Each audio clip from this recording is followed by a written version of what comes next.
भगवान बुद्ध के लाखों अनुयायी थे। इन्हीं में से एक पिछले कई सालों से रोजाना उनके आश्रम में जाया करता था, उनके प्रवचन सुना करता था, ध्यान लगाया करता था और वापस चला जाता। ये सिलसिला ऐसा ही चलता रहा, मगर एक दिन ये अनुयायी आश्रम नहीं आया और उसके बाद उसने आश्रम में आना ही छोड़ दिया। बाकी कई लोगों की तरह बुद्ध ने भी ये महसूस किया कि उसका नियमित आने वाला अनुयायी किसी वजह से अब आना बंद हो गया है। इस बात को कई दिन बीत गए। एक दिन बुद्ध अपनी भिक्षा मांगकर एक गांव के रास्ते से गुजर रहे थे।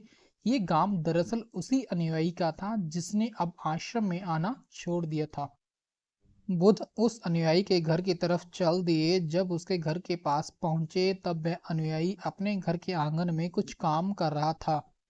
बुद्ध को देखते ही वह उनके पास आया, उन्हें प्रणाम किया और उन्हें बैठने के लिए आंगन के चबूतरे पर चटाई बिछा दी। बुद्ध चटाई पर आराम से बैठ गए और अनुयायी से बातें करने लगे। बुद्ध ने पहले उस अनुयायी के स्वास्थ्य के बारे में पूछा और फिर पूछा कि उसके परिवार में सब कुशल मंगल तो है ना। अनुयायी ने कहा कि सब कुछ ठीक है, कोई भी अस्वस्थ नहीं है।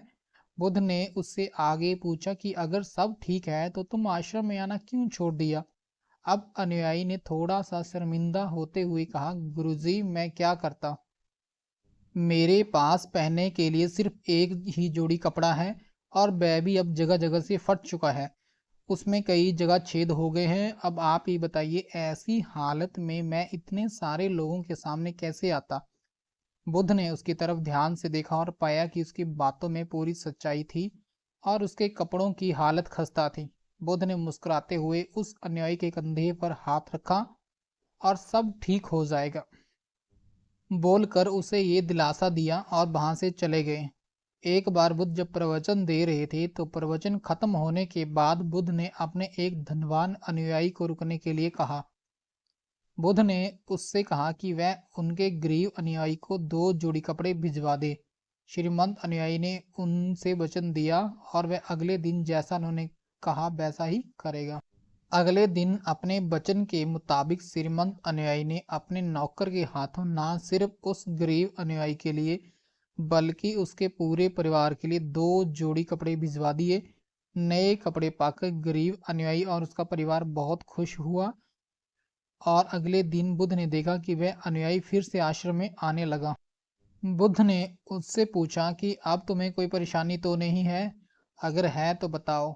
अनुयायी ने कहा, अब मुझे कोई तकलीफ नहीं है, बस कपड़ों की थी जो आपने हल कर दी। अब मैं बहुत खुश हूँ। बुद्ध के अनुयायी से पूछा, अच्छा बताओ तुमने अपने पुराने कपड़ों का क्या किया। अनुयायी ने कहा, हमारे ओढ़ने के कपड़े ओढ़ने लायक नहीं बचे थे, इसलिए मैंने अपने पुराने कपड़ों को उनकी जगह इस्तेमाल करना शुरू कर दिया।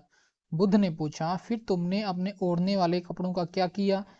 मैंने उन्हें पर्दों की जगह इस्तेमाल करना शुरू कर दिया, अनुयायी ने कहा। उन पुराने पर्दों का क्या हुआ, बुद्ध ने फिर पूछा। मैं उनके 4 टुकड़े करके चूल्हे से गर्म बर्तन उतारने के लिए इस्तेमाल करता हूँ। अनुयायी बोला, पहले गर्म बर्तन पकने के लिए इस्तेमाल करते थे, उन कपड़ों का क्या किया। बुद्ध ने फिर पूछा। मैंने अब उन्हें घर में पोछा लगाने के लिए इस्तेमाल करता हूँ, अनुयायी ने जवाब दिया। पुराने पोछे का क्या किया, वह भी बता दो। बुद्ध ने अगला सवाल पूछा। वह कपड़ा कुछ भी करने लायक नहीं बचा था, इसलिए मैंने उसके तार तार करके अलग कर दिए और उनसे दिया की बाती बना ली। इन्हीं बातियों में से एक बाती आज इस आश्रम में भी मैंने जलाई है, उसी की रोशनी में हम बैठे हैं। भगवान बुद्ध अनुयायी के जवाबों से बहुत खुश हुए। उन्हें इस बात का काफी संतोष हुआ कि उनका अनुयायी किसी भी वस्तु को अच्छी तरह से इस्तेमाल करता है और हर वस्तु की कदर करता है। दोस्तों, इस कहानी को उन लोगों तक जरूर पहुंचाएं जो आसानी से मिलने वाली वस्तुओं की कदर नहीं करते और जरूरत से ज़्यादा लेते हैं और फिर बिना इस्तेमाल किए वेस्ट कर देते हैं या फेंक देते हैं।